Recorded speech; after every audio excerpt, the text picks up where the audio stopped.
Hola a todos y bienvenidos a Nula Ética sin Estética, este podcast de apreciación del arte y ética que nos puede enseñar el arte en el siglo XXI. Yo soy Iván León y bueno, juntos vamos a explorar esta primera temporada de 6 capítulos que está centrada en el trío con piano, en cómo la música de cámara y especialmente este formato nos puede ayudar a entendernos en este siglo. Y hoy es un programa especial porque además de ser el número 1, va a ser centrado en el cover reciente que hizo el Bogotá Piano Trío, del cual soy parte, de la canción Provenza de Karol G, que ha causado, bueno, muchas reflexiones. Entonces, antes de empezar, les cuento que bueno, este es el primer capítulo, como ya lo decía, de la primera temporada. ¿Y por qué lo hago? Yo creo que hay que hacer explícito el valor de la estética en nuestras vidas, que la belleza sí que es pertinente en este siglo, sí que es pertinente en nuestra época.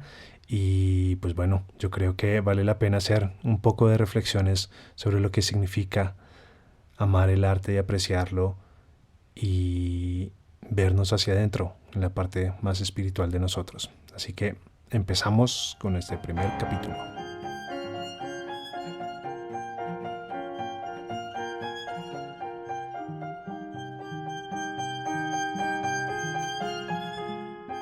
Bueno, les cuento un poquito de Provenza acústico.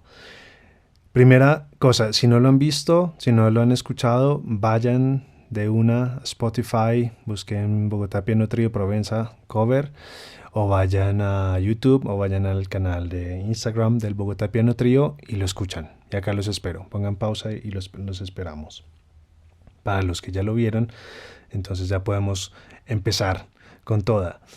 Un boom alucinante, casi 5 millones de visitas en el Instagram en los primeros 3 días y en el segundo día que lo posteamos fue reposteado por la misma Karol G y con un mensaje además muy bonito y pues bueno, todos sus seguidores empezaron a seguirnos y empezaron a seguir el cover y tuvo una respuesta increíble. La pregunta que surge ahora es por qué fue tan exitoso y qué enseñanza nos trae a los músicos académicos que a veces tenemos por allá la música en una torre de marfil de la que no podemos salir ni nosotros mismos. Entonces la reflexión es esta: cómo músicos académicos entrenados para tocar compositores en su mayoría muertos, en su mayoría fallecidos y interpretan esta música de la cultura pop. Eso es lo que nos convoca acá en este momento.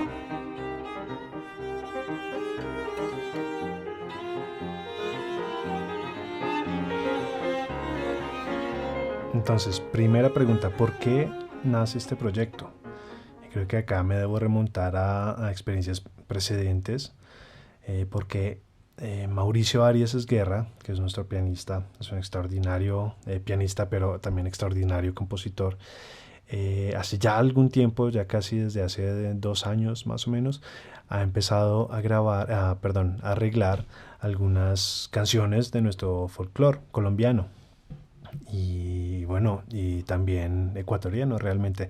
Cuando fuimos a Ecuador tocamos Guayaquil de Mis Amores como un regalo digamos al público ecuatoriano y hemos tocado otros: Ancestro, Acuarela, Porros de Gentil Montaña, el Boom de Tolimense y bueno, y hemos hecho digamos un recorrido a través de nuestro folclore como colombianos con arreglos que ha hecho Mauricio.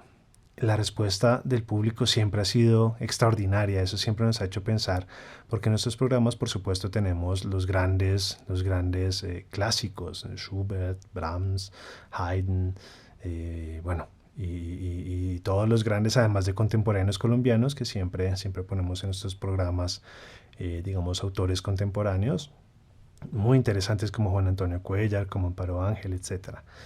Y veíamos que la respuesta era alucinante cuando presentábamos arreglos de nuestro folclore. Y creo que la reflexión era bastante clara. O sea, lo que conecta en este momento a los colombianos pues sigue siendo el folclore. Eso es lo que nos hace más colombianos, lo que nos hace más regionalistas. Es esa parte, digamos, única de nosotros que realmente nos hace universales. Y siguiendo esta línea de pensamiento, pues bueno, pensamos en comunicar con un público más amplio y proponerles un proyecto híbrido, digamos, programas híbridos en los que exploramos tanto el repertorio académico como el repertorio del folclore. Y por qué no en este punto llegar al reggaetón, digamos, llegar a la música pop, a la música de masas, que tiene otros números, tiene otros seguidores, tiene otras dinámicas, otros tiempos completamente distintos a los nuestros como músicos académicos. Y la respuesta del público fue realmente alucinante en los conciertos, que es donde nosotros, digamos, es nuestro medio más habitual. Los conciertos, la respuesta del público era genial, les encantaba este nuevo modo de arriesgar, este nuevo modo de ser, este nuevo modo de proponer cosas de la cultura de masas, pero con este toque de sofisticación que le da el trío con piano. Cuando hicimos el cover de Provenza en particular y se volvió un boom mediático y salimos en la prensa y en las noticias, hubo algunos que no les gustó, lo que los influencers llamarían los haters, que ahora sabemos de qué se trata, académicos que no, simplemente no veían la pertinencia, no les gustaba Karol G, no les gustaba el reggaetón, y bueno, y con ellos es que tenemos que construir esta conversación que estamos teniendo.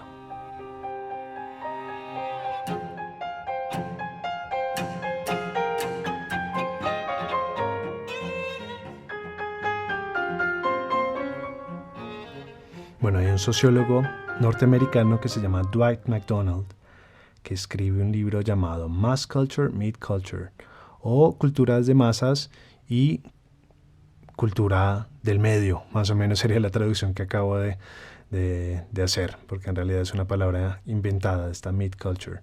Y bueno, identifica 3 tipos de cultura, no solo las 2 que ya conocemos, como la alta cultura de James Joyce, Picasso, Berio, Mozart, etcétera, ni la mass culture, que es Hollywood, salsa, reggaetón, Bollywood, qué sé yo, todas estas que llegan a millones y millones de personas, sino que se concentra en una categoría de la que me encantaría hablarles, que es la mid culture. Y es una cultura que toma prestados elementos de ambas, no solo de la alta, sino también de masas, y los une. ¿Por qué? Porque quiere llegar a un público mucho más amplio. Quiere mandar un mensaje un poquito más sofisticado, pero a un público mucho más amplio que el que sería solo de esta élite de doctos y académicos que viven por allá en la Torre del Marfil.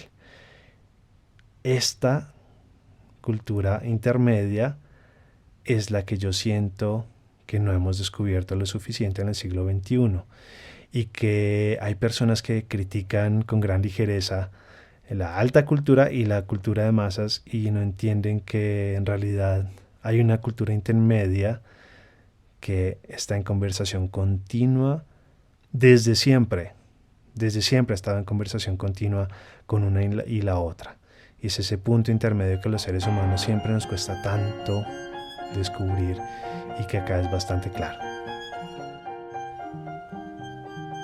Y bueno, es que hay ejemplos innumerables de este intercambio entre alta cultura y la cultura de masas, contemporáneos y antiguos. Por ejemplo, me sorprendió muchísimo un ejemplo que daba Umberto Eco sobre la época de Dante. Por allá en la Florencia del 1300, en el medioevo, un herrero se paraba en la Plaza de la Signoria a recitar versos de memoria de la Divina Comedia, y Dante se ponía furioso porque lo recitaba mal.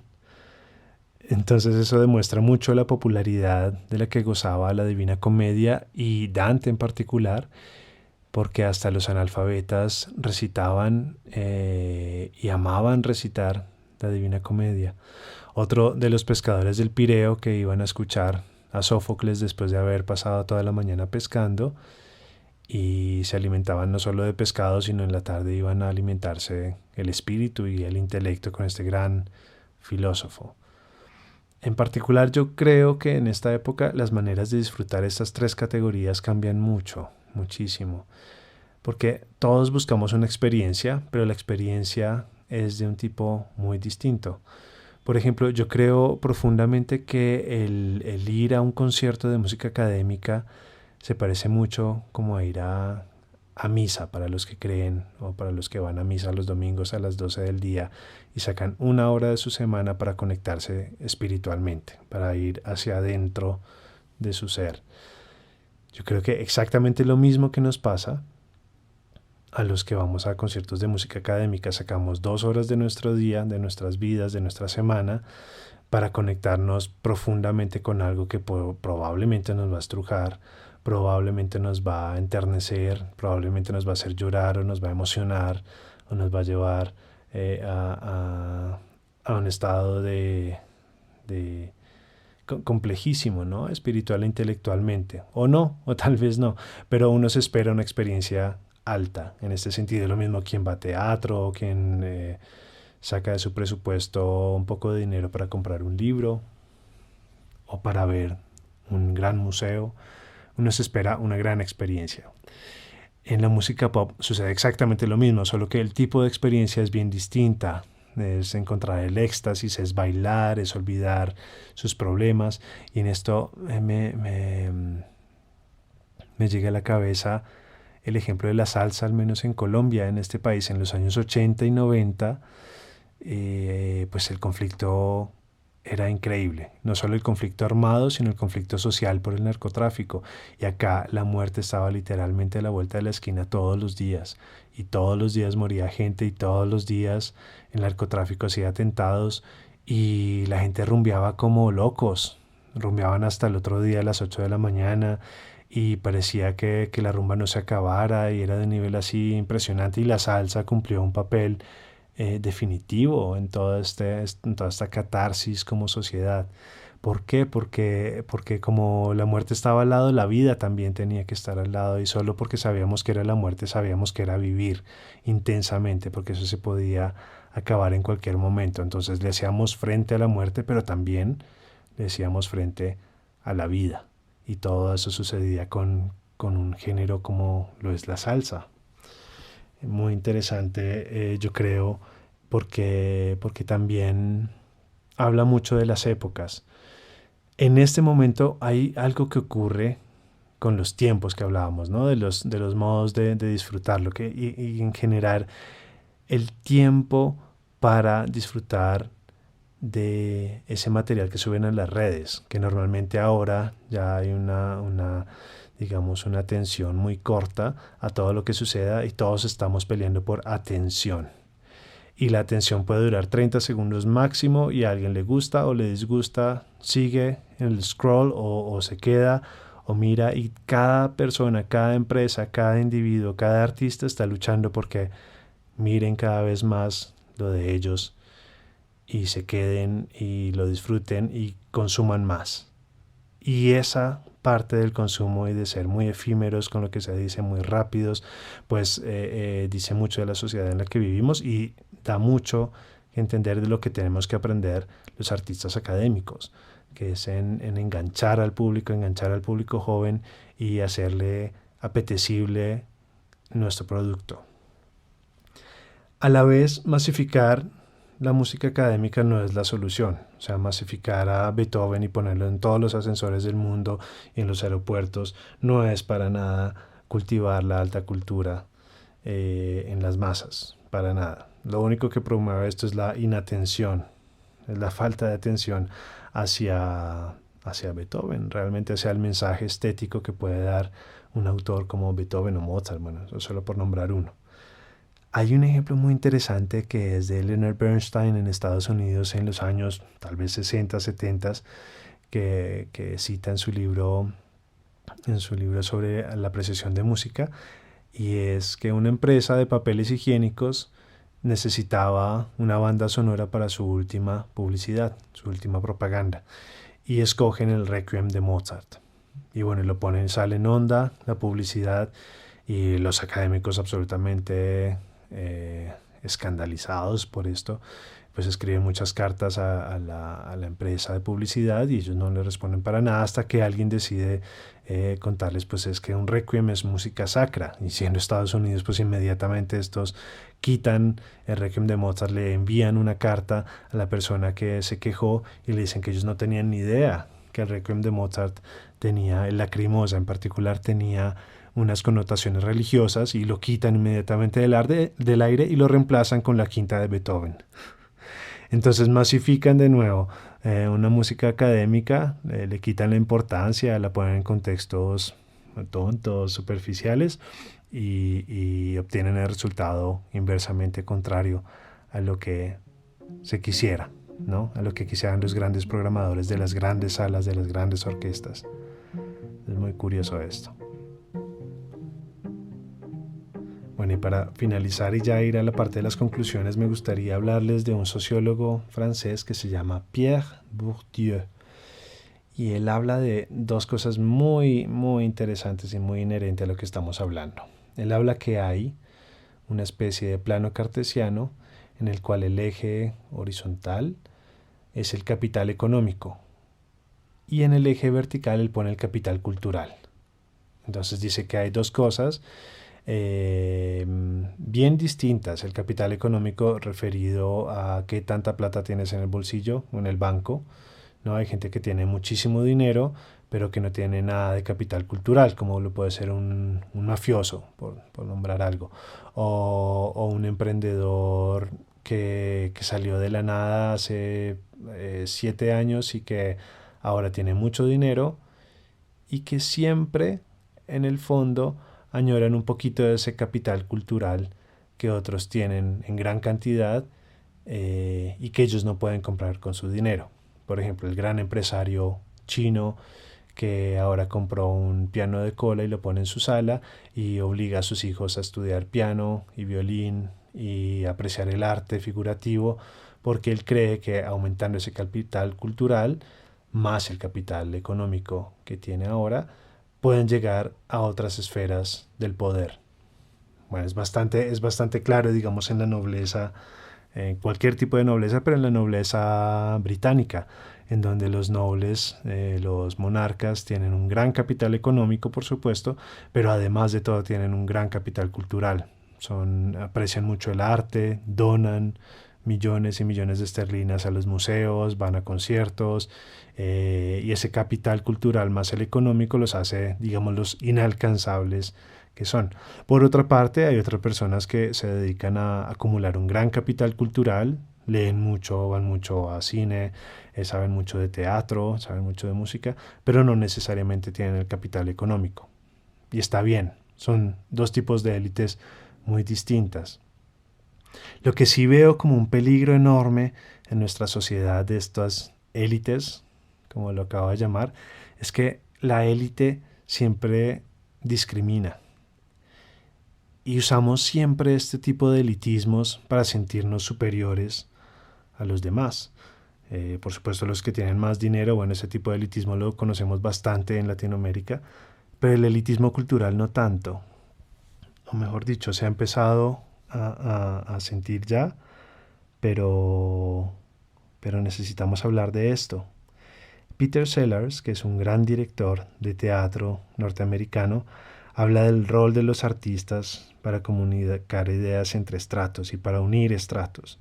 Por ejemplo, habla de un artista que en la mañana está trabajando con los grafiteros, en la tarde está trabajando en su taller y en la noche está en un cóctel de gente muy adinerada, de coleccionistas que compran su obra, y él siempre puede pasar de un estrato al otro, comunicar perfectamente, y tiene toda la admiración de los de estrato alto y tiene toda la admiración de los de estrato bajo y comunica.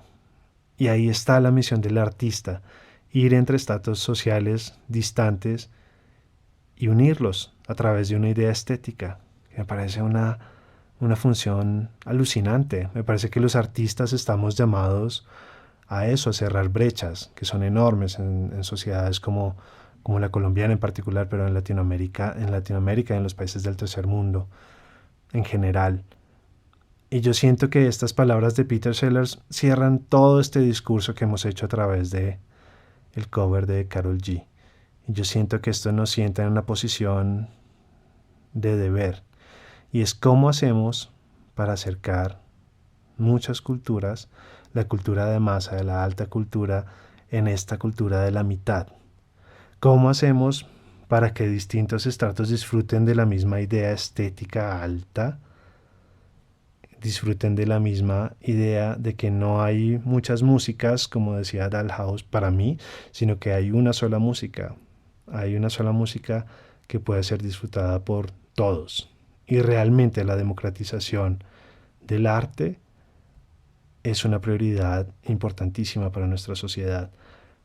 Porque si yo leo un libro de una prostituta en 1800 en Alemania, y leyendo el libro empatizo con la prostituta en 1800 en Alemania y entiendo qué significaba vivir al margen de la sociedad en Alemania en esa época, yo creo que me cambia como persona. Si yo puedo, a través de la lectura, a través de la música, a través del arte, empatizar con los demás, esta sociedad sería muy distinta.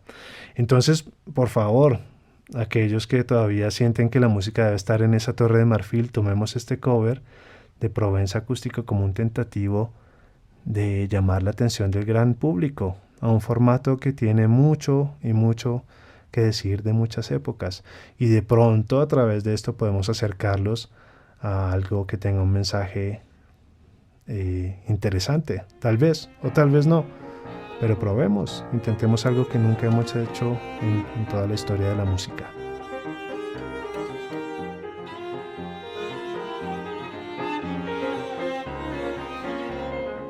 En el próximo podcast vamos a explorar la primera de las lecciones para el siglo XXI de Italo Calvino.